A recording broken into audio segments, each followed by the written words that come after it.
চটজলদি বানিয়ে নিলাম ডিমের একটি ভিন্ন স্বাদের রেসিপি। প্রথমে আমি 4টি ডিমকে ভেঙে তার মধ্যে পেঁয়াজ, লঙ্কা, হলুদ আর নুন দিয়ে ভালো করে ফেটিয়ে নিয়েছি। তারপর একটু অন্যদিকে টিফিন বক্সের মধ্যে সর্ষের তেল মাখিয়ে তার মধ্যে ওই ডিমের গোলাটা ঢেলে দিলাম। তারপর 20 মিনিটের জন্য এভাবে ভাপা হতে দেবো।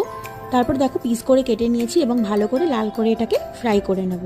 তারপর ফ্রাই করার পরে তুলে রেখে অন্যদিকে আমি ওই তেলের মধ্যে জিরে ফোড়ন দিয়ে আলুটাকে ভেজে তুলে নেব।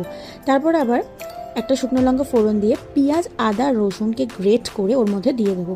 ভালো করে কষিয়ে নিয়ে ওর মধ্যে নুন, হলুদ, লঙ্কার গুঁড়ো, জিরে গুঁড়ো দিয়ে ভালো করে কষিয়ে একটা হাফ টমেটো কুচিয়ে ওর মধ্যে দিয়ে দিলাম। তারপর ভালো করে কষিয়ে নিয়ে আলুগুলোকে অ্যাড করে দেবো।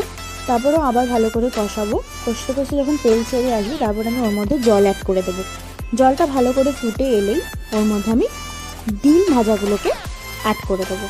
দেন ভালো করে একটু ফুটিয়ে নিয়ে একটু গরম মশলা দিয়ে দিলে রেডি আমাদের ডিম ভাজা।